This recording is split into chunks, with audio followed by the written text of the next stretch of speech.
Blind student, humiliated by bullies. Moments later, she exposes them with karate and tech. Imagine walking into Eastside Magnet on your first day. White cane tapping dark glasses. Hiding eyes that haven't seen in years when a sneering captain of the school safety patrol dumps orange juice down your back and dozens of phones lift in mock applause. You weren't invited to this spectacle, you were chosen.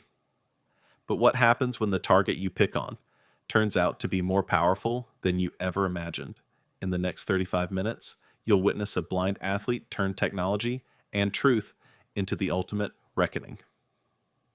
Subscribe and hit the bell if you won't stand by while power crushes the vulnerable.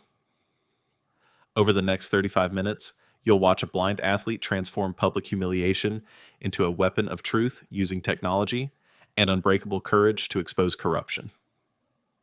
Like, comment your verdict, because justice demands action.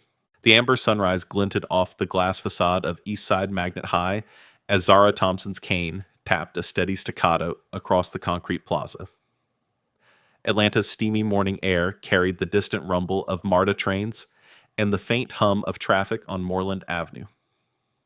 Zara paused at the top of the front steps, closed her eyes, and inhaled peppery scent of magnolias, mixing with diesel fumes before peeling off her dark glasses and stepping inside a lobby lined with murals celebrating the city's civil rights legacy. Inside, students milled between sleek digital kiosks, broadcasting announcements in multiple languages. Posters proclaimed equity in education and touted the school's cutting-edge STEAM labs funded by tech philanthropists. Yet, beneath the polished veneer tension simmered the news screen. In policy, let the administration monitor every hallway. Camera and whispers swirled that certain cliques, kids born into money, enjoyed unwritten immunity. Zara's footsteps rang out as her cane traced textured floor tiles, guiding her to the athletics wing. Locker doors in primary hues lined the corridor. A mural of Jesse Owens' sprinter tightened her resolve.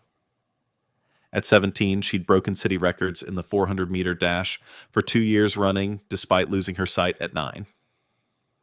Her hand brushed the cold metal of her assigned locker, a gift from Coach Ramirez, who insisted Zara be treated like any other champion on the track.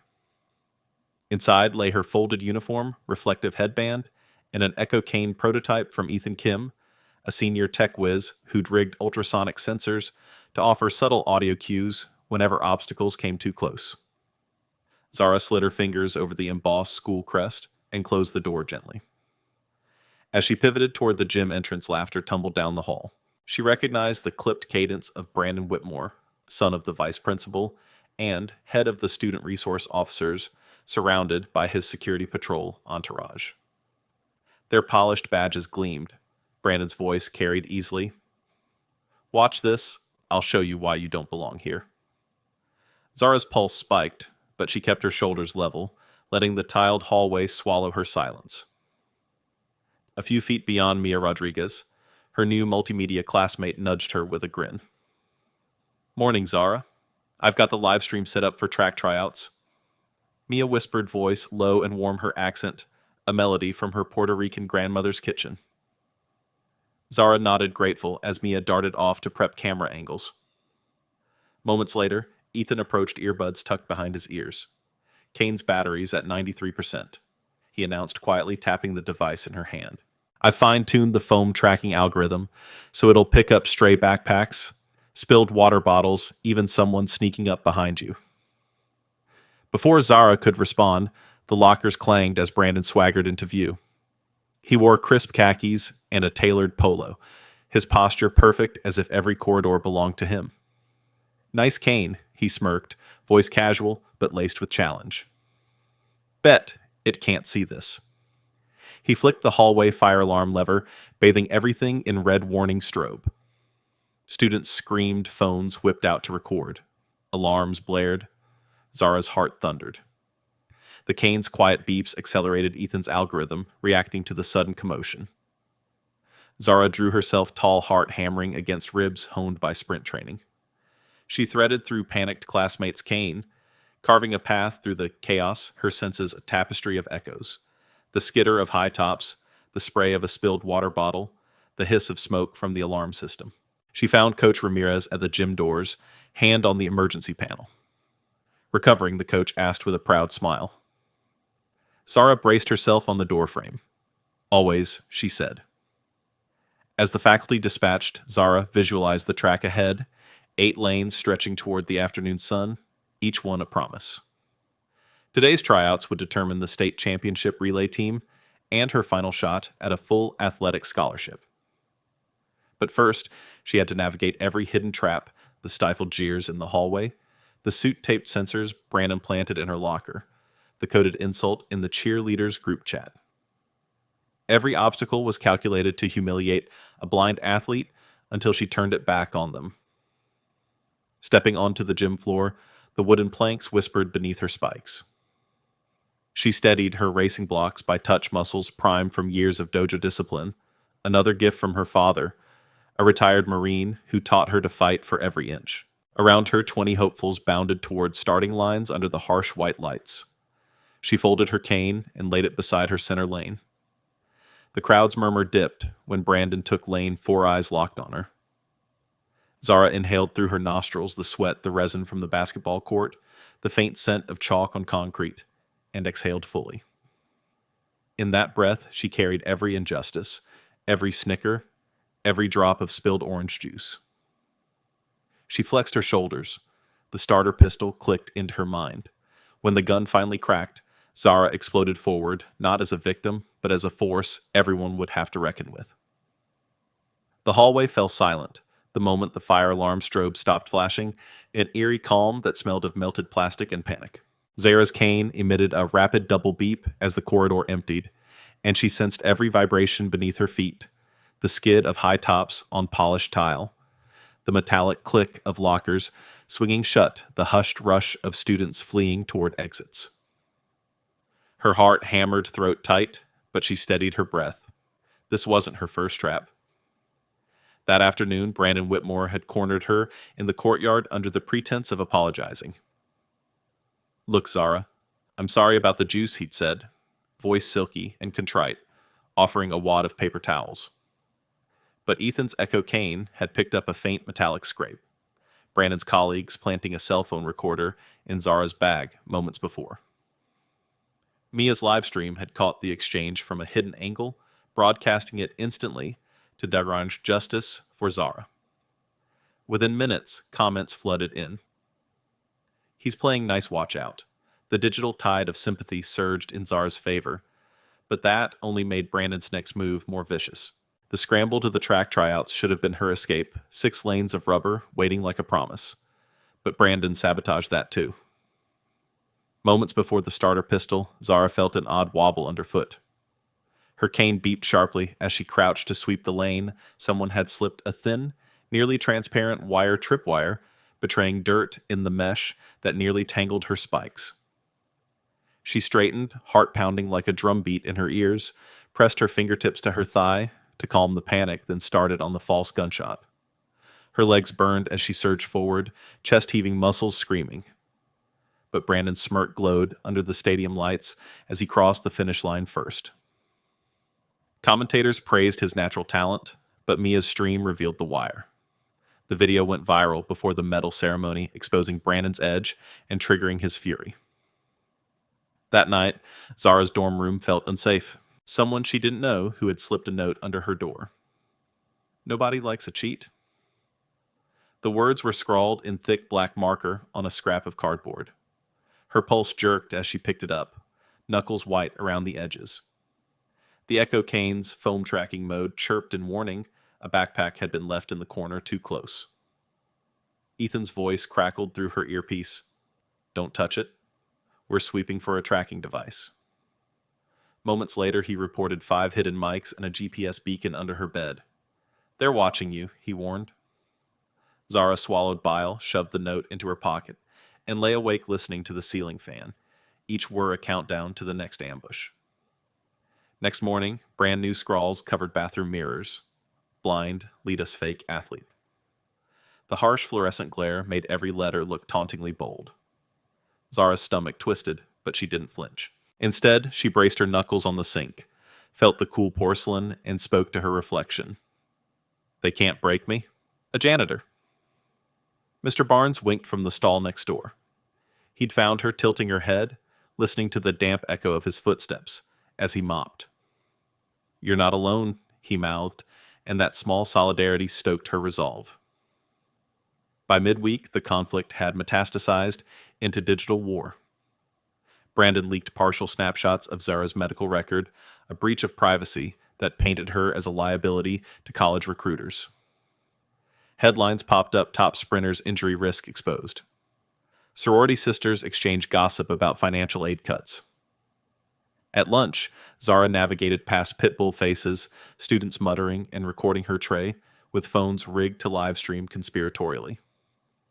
She moved with precision cane, slicing through the air, finding an empty table in the library. There, Mia and Ethan greeted her with fresh juice and fierce determination. We've got your back, Mia whispered. Ethan clicked open a folder GPS logs, proving Brandon's tracker was on her backpack. A map lit up, tracing his late-night prowling around her dorm. Zara's pulse slowed as relief flooded through her. This was evidence the school had to act on. Yet, the administration dragged its feet. Vice Principal Whitmore, Brandon's father, dismissed the logs as harmless tech pranks. He leaned in across his mahogany desk and fixed Zara with cold eyes. Your coach says you're too emotional. Maybe you should focus on academics. He slid a reprimand across the table. It felt like a punch to the gut. Privilege protecting privilege. Zara's hands fluttered at her sides, cane tips scratching the lino. She forced herself to sit up straight, jaw clenched, and said evenly, I'm not here to meet your expectations. I'm here to run. His smirk grew jagged, and she knew then that the system itself was against her. That night, Zara returned to the dojo, where discipline was carved in her bones. Sensei Park's booming voice echoed off the walls. In silence, you learn strength. In pressure, you find character.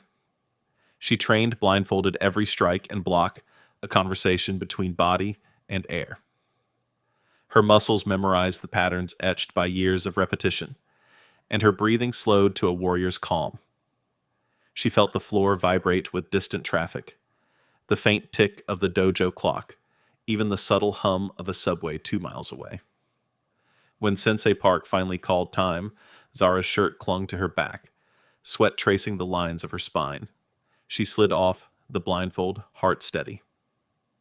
They think they can control you, he said softly. Now you know you control yourself.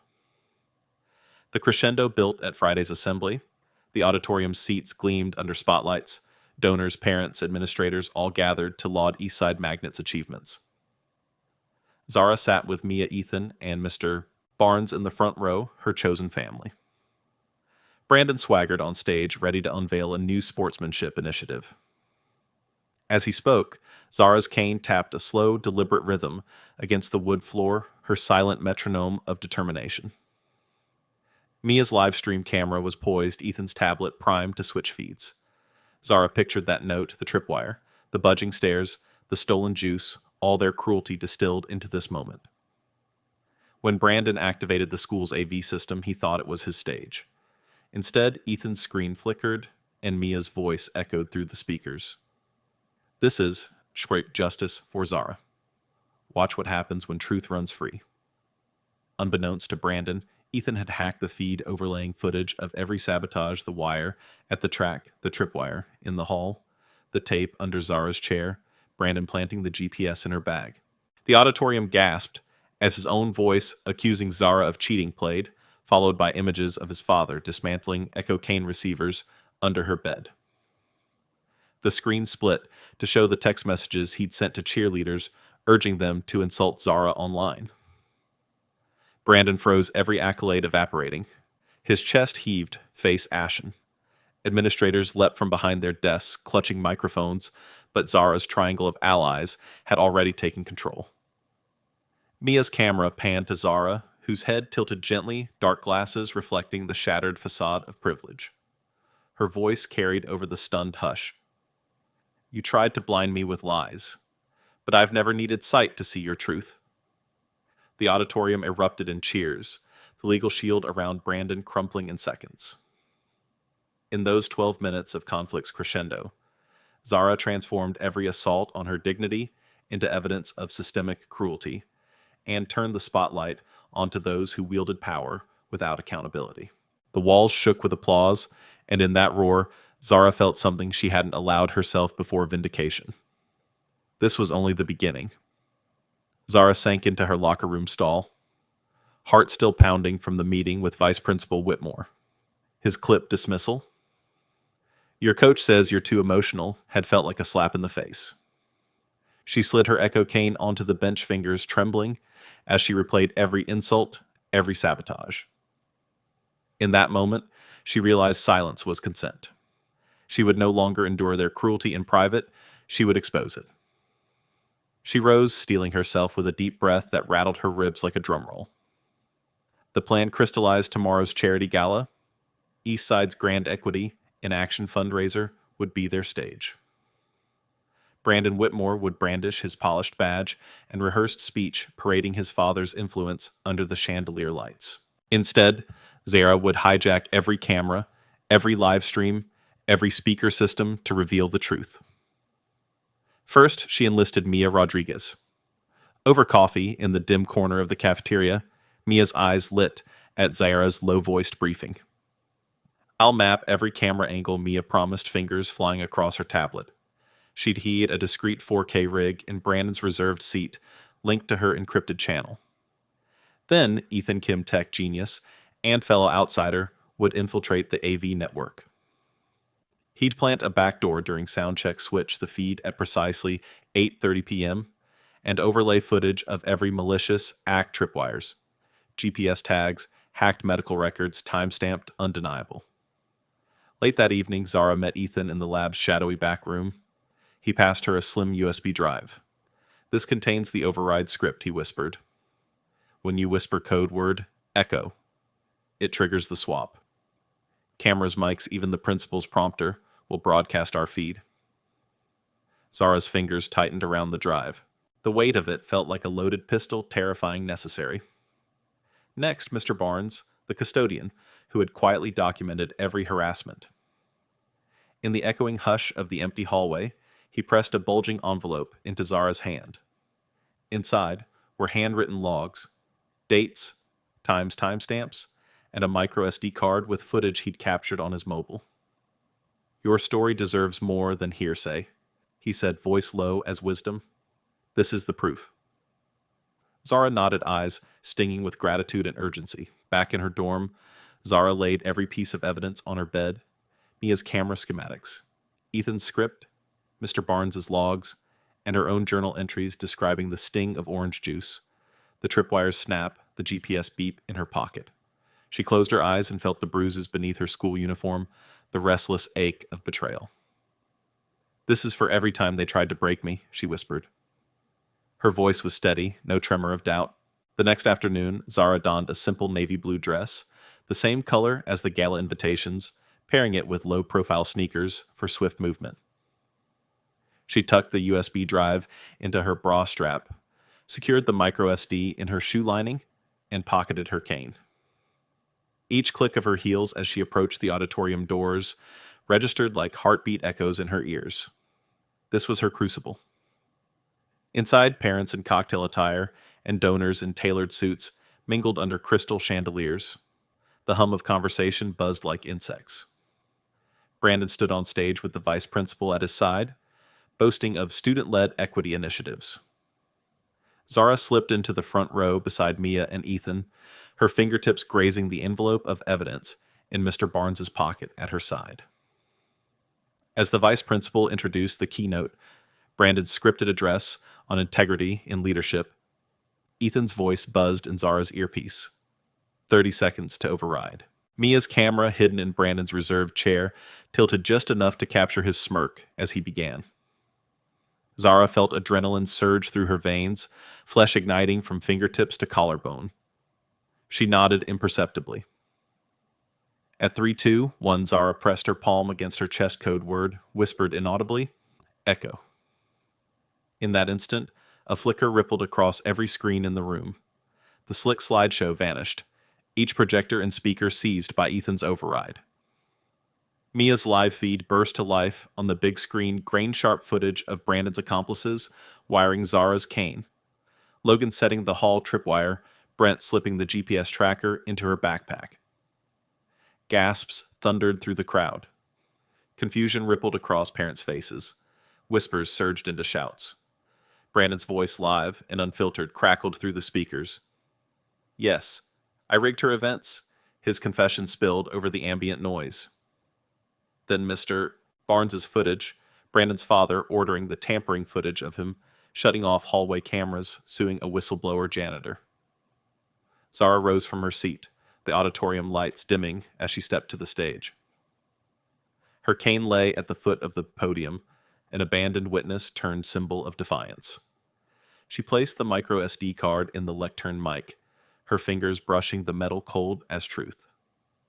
The hush deepened until even the crystal seemed to hold its breath. Tonight, Zara's voice rang out clear, unwavering. We witnessed how privilege weaponizes silence. She paused, letting the words sink in like stones dropping into still water. They thought my blindness made me easy prey. But I see more than they ever imagined. The evidence played again behind her, unspooling their betrayals for every donor, every parent, every board member. Brandon's face paled under the chandelier's glow. His practiced arrogance crumbled. The vice principal tried to seize the mic, but Mia's feed cut him off mid-sentence. Board members leapt to their feet, some to applaud, others to flee in embarrassment. Ethan's final clip loaded a text thread, planning further sabotage next week's academic awards, next month's scholarship announcements. By the time Zara took her final breath, the auditorium floor was littered with dropped wine glasses and shattered illusions. Security rushed forward, but the digital tapestry of truth was already circulating beyond those walls, shared, tweeted, reposted. The fundraising gala, once a stage for polished optics, had become the crucible where justice burned brightest. Backstage, Zara gathered Mia, Ethan, and Mr. Barnes in a tight circle. Their eyes glistened with the same fierce pride. They had taken every blow and forged it into a weapon of exposure. Tomorrow, the board would meet in crisis. Brandon's father would face an inquiry. The SRO unit would be stripped of its unchecked power. But in that charged moment, amid the echo of applause from a crowd transformed, Zora felt something deeper than victory. She'd reclaimed, her narrative shattered the immunity of privilege, and shown everyone that true vision requires nothing more than the courage to turn your scars into proof. And as she lifted her cane once more, not as a crutch, but as a banner, she knew this was only the beginning of a new chapter in Eastside's fight for real equity. The chandelier's crystals fractured the light into dancing prisms as Zara stepped onto the stage, her heartbeat a steady drumbeat in her ears. The auditorium's hum stilled as every eye turned to the empty podium, flickering screens, and then to her. In one hand, she held the slim USB drive. In the other, the micro SD card glinting under the spotlights. This was her moment. She placed the USB into the podium's port. A single click echoed like a starter pistol. Instantly, the gala's polished slideshow sputtered and died. Every projector shuttered out the veneer of celebration.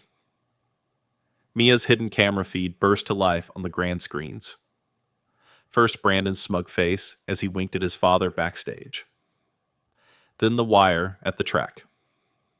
Brandon's booted foot snagging Zara's lane, the slick angle of Logan planting the tripwire in the hall, the GPS tag slipping beneath Zara's backpack by Brent's hand. Gasps rolled through the crowd. Some faces paled, others shifted in stunned recognition. Zara heard the vice principal's breath catch behind her, felt Brandon's fingers tighten on the railing as he realized his control had been hijacked. The murmurs rose to shouts. She tapped the podium again. Mia's voice cut through the chaos in crisp live commentary. What you're seeing is not fiction. It's the truth behind Eastside's polished image. Every act of sabotage, every breach of privacy, every calculated humiliation is documented, time-stamped, and now exposed. The video switched text threads of Brandon mocking Zara's blindness, photos of Sammy's audio mapping device under her desk, Snippets of a private board meeting discussing how to handle the liability she represented. Brandon bolted from the wings, his tailored jacket flapping like a wounded bird's wing. He lunged for the mic, but Ethan's override had locked the circuit. The feed cut to the flickering hallway cameras, recording him, pressing the fire alarm lever, the recycled orange juice splashing down Zara's back, the laughter that followed. Each moment looped, magnifying his crimes, until his own voice betrayed him. She doesn't belong. Let's see her fail. His fragments echoed in the vaulted ceiling, turning his arrogance into a confession. At the stage's edge, Zara felt her cane's gentle vibration in her back pocket, her lifeline now a trophy of her victory. She stepped forward, voice ringing clear. You thought you could silence me with pranks and secrets. Instead, you built your own gallows. Her words rolled over the stunned audience. Privilege gave you impunity. Technology and truth have taken it away. Board members stirred. Some rushed to whisper into phones. Others scrambled for the exit as murmurs rose to a roar. A handful of parents leapt to their feet, applause bursting like fireworks, while others stared in horror, clutching champagne flutes that trembled like broken promises. Zara raised the microSD card. This, she said, contains every piece of evidence I've gathered, videos, logs, recordings. It's been forwarded to the school board, the district attorney, and every major news outlet in Atlanta. You cannot unsee this. A final clip played Vice Principal Whitmore, his voice silky, ordering the removal of hallway mics and the destruction of janitorial logs, proof he was more complicit than he cared to admit. Brandon sank to his knees at the podium's base, face buried in his hands. His entourage froze, betrayed by their own recordings now cast across the walls. The gala's string quartet fell silent, instruments left mid-phrase. Security officers in tailored blazers hesitated at the wings, unsure whose orders to follow. Zara paused, breathing steady, now every muscle pulsing with triumph. The auditorium's hush stretched for 2 heartbeats before crescendoing into thunderous applause. Teachers once complicit stood to cheer her courage. Classmates who once sneered rose to their feet in solidarity. Mia appeared beside Zara, lifting the live stream phone aloft, so every second was captured for viewers across the globe. Behind the crowd, Ethan slipped off stage to escort Mr. Barnes forward. The custodian stepped into the light, holding the battered notebook of his logs. I'm proud to have served this school, he said, voice cracking, but I can't stand silent anymore. He opened the book to show decades of bullying cover-ups. The audience murmured in disbelief, Eastside's foundation, shaken by the invisible hands that had cleaned its mess. Brandon's father stormed into view, face a mask of rage and panic. He grabbed his son's shoulder eyes, darting to the screens, broadcasting his own complicity. Parents turned their backs on him, donors raised protest signs, and the head of the board signaled for immediate removal of the vice principal and SRO program. The ceremony disintegrated into chaos as trustees evacuated media crews, swarmed, and the gala became an impromptu tribunal. Zara felt relief and fierce vindication swirl in her chest. She turned off the feed with a final tap. The screen snapped back to the empty stage, her silhouette framed by prisms of shattered light. She picked up her cane, not as a shield, but as a banner, and stepped off stage into the arms of her allies. In the lobby's aftermath, flashbulbs popped like gunfire. Reporters clamored for quotes. Students erupted in chants of Zara has vision. As she moved through the crowd, each step echoed with the power of truth spoken loud. She passed Brandon, still kneeling in the wreckage of his own, making no pity in her voice, only resolve. You wanted a show, you got one. Now face the consequences. Outside, Atlanta's night sky welcomed her with distant sirens and the distant glow of news helicopters. Zara inhaled the humid air, tasted freedom in every molecule. Her phone buzzed with notifications, offers of speaking engagements, messages from other students saying, "Thank you," and one from the district attorney. We have what we need. Under the streetlights, Zara tapped her cane 3 times, a steady Morse code of triumph. She'd turned every blow into ammunition, every sneer into evidence. Tonight, injustice was unmasked, and power had a new name, Zara Thompson. The moment the screens went dark and the final piece of evidence played, the room erupted in stunned silence before exploding into chaos. Parents who once clinked wine glasses now shoved them aside as they leaped from their seats, murmurs turning into shouts of outrage. Teachers who had stood mute now formed tight knots, whispering, "Thank you," and we saw everything, as they exchanged glances heavy with relief.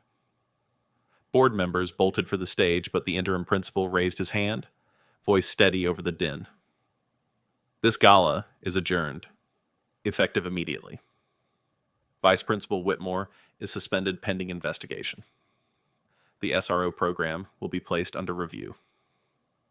A ripple of applause swept through the front rows, students' parents, even a few trustees cheering the first real accountability they'd witnessed at Eastside Magnet. In the center of the crowd, Zara felt the weight of every sneer lift from her shoulders. Her echo cane tapped softly against the hardwood floor as she stepped off stage, arms slick with sweat and victory. Mia rushed forward, pressing the live stream phone into Zara's hand. Notifications stacked up in real time. Justice for Zara, trending locally, then statewide. View counts soared by the second tens of thousands reached before midnight. Outside the auditorium, news crews swarmed under the glittering marquee. Reporters jostled for position as Zara emerged flanked by Ethan and Mr. Barnes. Flashbulbs popped like distant gunfire. A local anchor seized the mic. "Zara Thompson, you just changed everything at Eastside Magnet. What happens next?" Zara lifted her chin voice, clear despite the adrenaline still thrumming in her veins. "Now we rebuild trust. Now we demand policies that protect every student, not just the powerful." Within hours, the district attorney's office confirmed they had received the evidence package. A press release announced a formal inquiry into privacy violations, tampering with school property, and abuse of authority. Social media echoed with testimonies from other students sharing hidden stories of harassment. The hashtag #JuryEndPrivilege began to thread through comments petitions launched to eliminate unchecked SRO power in all city schools. By morning, Eastside's halls felt different. Hallway monitors had been reassigned security cameras, reprogrammed, so feeds went directly to an independent oversight board. Students whispered change like a prayer. Zara's locker, once vandalized, now held dozens of apology notes and small bouquets. A freshman peer she'd never met hugged her in the cafeteria, voice trembling, "You gave me hope." The first week after the gala scholarship offers poured in, local foundations pledged to cover Zara's full ride at any university, and track coaches from 3 Division I programs sent letters promising support. But what mattered most was the shift in culture. Honor students apologized openly for past cruelty. Teachers integrated consent and privacy modules into civics classes. A school-wide town hall convened where Zara and a council of students drafted a code of respect that would bind every new class. In the longer term, the district rewrote its student safety policies, requiring consent for personal data collection, banning unregulated SRO surveillance, and instituting swift penalties for harassment. Similar reforms rippled to neighboring districts. Atlanta's mayor cited Zara's story in a speech launching a task force on equitable school discipline. Headlines called her the blind visionary who exposed the system. Back at her track practice, Zara stood at the starting blocks, wind teasing her hair as teammates cheered. The gun fired, and she exploded forward, every muscle fueled by months of tension and triumph. As she crossed the finish line first, the scoreboard flashed her name, Z. Thompson, in bold letters. The grandstands roared, not in mockery, but in genuine celebration. In that victorious sprint, Zara realized she hadn't just won a race, she'd rewritten the rules. Every one of us carries a story of being underestimated, judged by factors beyond our control. Zara Thompson's journey teaches us that true strength is forged not in the absence of adversity, but in the decision to confront it head-on. She was a target-blind, young alone, but she refused to let their cruelty define her worth. Her retaliation wasn't born of vengeance, but of necessity. She weaponized her truth every wire, every GPS ping, every hacked feed to expose a system that protected privilege over people. That's the first lesson when the powerful abuse, their position exposing the truth, becomes an act of justice. Technology isn't moral or immoral in itself, it amplifies intention. In Zara's hands, it became a shield for the vulnerable and a mirror for the corrupt. Second, Zara's courage reminds us that solidarity can topple entrenched power. She didn't act alone. Mia's hidden camera, Ethan's backdoor script, Mr. Barnes's stolen logs, each ally risked everything to stand by her. Community isn't a passive network, it's an active chain of accountability. When we witness wrongdoing, silence is complicity. Speaking up even in small ways breaks the cycle of abuse. Third, emotional restraint can be your greatest weapon.